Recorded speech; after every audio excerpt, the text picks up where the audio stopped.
Hello friends, कैसे हैं आप? उम्मीद करता हूँ कि आप मेरे स्टॉक मार्केट रिलेटेड एनालिसिस और फंडामेंटल्स को से रिलेटेड जो वीडियोस मैं आपके साथ शेयर कर रहा हूँ उसको एंजॉय कर रहे होंगे। और आज फिर मैं एक बार एक बड़ा ही इंटरेस्टिंग शेयर आपके लिए लेके आया हूँ। और ये कंपनी आईटी सेक्टर को बिलोंग करती है। और ये कंपनी अभी ग्रोइंग फेज में है और एक अच्छे वैल्यूएशन पे भी अभी अवेलेबल है। और ये company artificial intelligence, cloud computing और जो एडवांस टेक्नोलॉजीज है, साइंटिफिक जो टेक्नोलॉजीज हैं उस पर काम करती है। और बड़ा ही अच्छा इसने लास्ट कुछ टाइम में अपना रिजल्ट दिया है। और जैसा कि आप इस समय चार्ट पे देख पा रहे हैं, तो आप देखिए कि इसने जब अपना ये रेजिस्टेंस तोड़ा, जो कि अराउंड 165 रुपीज़ के आसपास था, उसके बाद देखिए क्या ज़बरदस्त इसने अपसाइड दिखाया है। और 165 से मूव करने के बाद में अब ये स्टॉक करंट में 313 रुपए के आसपास ट्रेड कर रहा है। बहुत ही अच्छी कंपनी है, वैल्यूएशन भी बहुत ही अच्छा है इस समय पे। और आप देखिए यहाँ पर वॉल्यूम्स भी इसमें इस समय बढ़ रहे हैं। तो हम चार्ट एनालिसिस के लिए दोबारा इस पर आएंगे और इस पे और भी कुछ पॉइंट्स डिस्कस करेंगे। उससे पहले मैं आपको लेके चलता हूँ कंपनी की वेबसाइट पे, एंड लेट्स डिस्कस कि क्या कुछ ये कंपनी अभी करंट टाइम में कर रही है। और उसके बाद हम इसका फंडामेंटल्स भी देखेंगे। तो ये जिस कंपनी की मैं बात कर रहा हूँ उस कंपनी का नाम है डेटामेटिक्स। और ये कंपनी देखिए क्या कुछ अभी डिजिटल मार्केटिंग में कर रही है। ये रोबोटिक्स प्रोसेस ऑटोमेशन में काम कर रही है। ये एआई एंड कॉग्निटिव साइंस में काम कर रही है। ये जो हाइपर ऑटोमेशन साइंस है उसमें काम कर रही है। क्लाउड साइंस में काम कर रही है। डिजिटल एक्सपीरियंस पे काम कर रही है।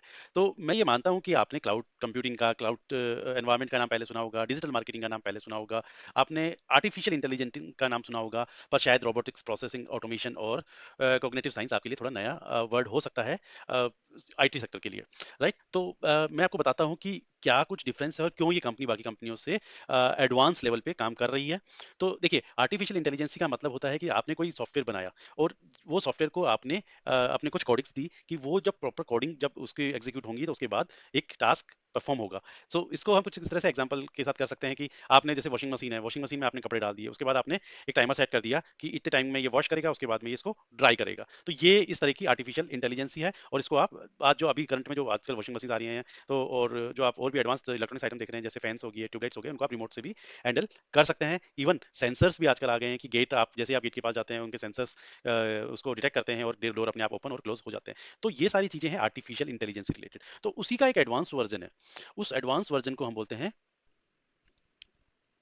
Cognitive science. तो ये टेक्नोलॉजी क्या है कि ये उसका एक एडवांस लेवल इस तरह से है कि सपोज मान लीजिए कि आपने वॉशिंग मशीन में कपड़े डाले, तो वॉशिंग मशीन उन कपड़ों की वेट और उसकी डेंसिटी के हिसाब से अपने आप डिसाइड कर लेगी कि अभी ये वॉशिंग मशीन में सफिशिएंट क्लोथ्स हैं वॉश के लिए। तो आपको ना कोई बटन प्रेस करना पड़ेगा, ना आपको किसी तरह का रिमोट यूज करना पड़ेगा। ऑटोमेटिकली वॉशिंग मशीन कपड़े धोएगी और उसकी ड्राई करेगी और उन कपड़ों को वॉशिंग मशीन से बाहर भी निकाल देगी। और सेम सिमिलर फैशन में मान लीजिए कि वैक्यूम क्लीनर आपके घर में है और वैक्यूम क्लीनर जैसे कहीं डस्ट देखेगा तो ना तो आपको वैक्यूम क्लीनर कहीं प्लग इन करना पड़ेगा, ना आपको उसमें किसी तरह का रिमोट यूज करना पड़ेगा उसको एक्टिव करने के लिए। वो ऑटोमेटिकली डस्ट को डिटेक्ट करेगा और वहां जाकर उस डस्ट को क्लीन कर देगा और वापस अपनी जगह आकर रुक जाएगा। तो ये जो है कि किस तरह से कंपनी मतलब चीजें किस तरह से एडवांस लेवल पे चलती चली जा रही है, उस पे ये कंपनी काम कर रही है। और सोचिए आप कैसा होगा कि थिंग्स स्टार्ट थिंकिंग, मतलब कि जो जो निर्जीव चीजें हैं वो भी सोचना शुरू कर दें कि कब उसे क्या काम करना है। तो उस लेवल की टेक्नोलॉजी पे ये कंपनी काम करती है।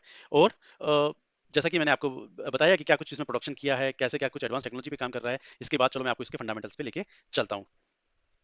तो ये कंपनी के फंडामेंटल्स हैं। और देखिए आप कि इस कंपनी ने अभी ये करंटली 313 रुपये पर ट्रेड कर रहा है और इंट्रेंसिक वैल्यू इसकी 168 रुपीज़ की है। तो ये 168 रुपीज़ से जो 313 पे गया है, तो वो आप सोचिए कि कितने कम टाइम में इंट्रेंसिक वैल्यू से ऊपर अपना भाग चुका है। और आरओई की बात करें तो वो 11.4 है अभी के लिए इस कंपनी का। आरओसी की बात करें वो 14.7 है। अच्छी चीज़ इस कंपनी के लिए है कि किसी भी तरह का शेयर प्लेज नहीं है, डेप्थ बहुत ही कम है, नेग्लिजिबल है। एफआई होल्डिंग्स देखिए इसमें बढ़ रही है। और अभी जब हम एफआई होल्डिंग्स में नीचे चलेंगे तो मैं आपको दिखाऊंगा कि ये होल्डिंग्स केवल जून क्वार्टर में ही बहुत ज़्यादा इंक्रीज हुई है। इसके बाद अगर हम इसके प्रॉफिट एंड लॉस स्टेटमेंट पे आते हैं, तो मैं आपको दिखाता हूँ कि ये देखिए 2017 की अगर हम बात करें तो उस समय इसका नेट प्रॉफिट जो था वो 65 था। 2018 में 64, 2019 में देखिए 75 हुआ, 20 में ये 64 हुआ और मार्च 2021 में बढ़कर 80 हुआ। तो कंटिन्यूसली प्रॉफिट भी जनरेट कर रही है।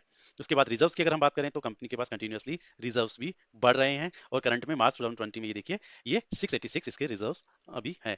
कैश फ्लो की हम बात करते हैं तो इसमें सबसे इंपॉर्टेंट जो वैल्यू होती है वो होती है ऑपरेटिंग एक्टिविटीज की। तो ऑपरेटिंग एक्टिविटीज में आप देखिए कि कंटिन्यूसली इसमें यहाँ पर भी इंप्रूवमेंट देखने को मिल रहा है। मार्च 2020 में इसका 163 था और मार्च 2021 में ये 102 हुआ।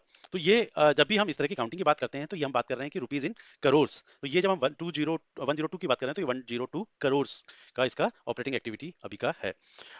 जैसा कि स्टेक होल्डिंग का मैंने आपको पहले भी बताया, उसी तरह से आप देखिए मार्च 2021 में एफआईएस की होल्डिंग केवल 0.11 थी, जो कि जून 2021 में बढ़कर 1.21 हो गई है। तो इतना जबरदस्त इंटरेस्ट इसमें एफआईआईज बढ़ा रहे हैं। प्रमोटर्स होल्डिंग कॉन्स्टेंटली बनी हुई है, जो कि किसी भी कंपनी के लिए एक बहुत ही अच्छा साइन है।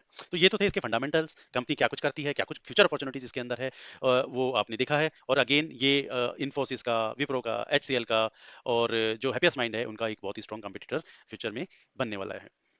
तो चलिए मैं आप एट द एंड मैं वापस आपको एक बार चार्ट पे लेके आता हूँ और मैं आपको बताता हूँ कि देखिए यहाँ पर इसने इसका ब्रेक तोड़ा, उसके बाद इसने अपना ऑल टाइम हाई भी तोड़ दिया है और अभी ये इस पे ट्रेड कर रहा है। तो याद रखिएगा कि ये यहाँ पर वैल्यूएशन के लिए हाई वैल्यूएशन पे अभी अवेलेबल है। यहाँ पर अगर आप नीचे देखेंगे तो आरएसआई भी अभी इसको हाई वैल्यूएशन पे दिखा रहा है। तो अगर इसमें किसी तरह का डाउनफॉल आपको देखने को मिली और ये इस लेवल के पास अगर आपको बाय करने को मिले, जो कि मैं मान के चल रहा हूँ कि 250 के आसपास है, यहाँ पर अगर ये स्टॉक आपको मिलता है तो आप इसमें क्वांटिटीज अपनी बना सकते हैं और जैसे जैसे ये आगे ग्रो करेगा आप इसमें और स्टॉक को इंक्रीज कर सकते हैं। इस स्टॉक को आज ही अपनी वॉच लिस्ट में जरूर ऐड करें, ये बहुत ही स्ट्रॉन्ग कंपनी है, मैनेजमेंट इसका बहुत ही सॉलिड है।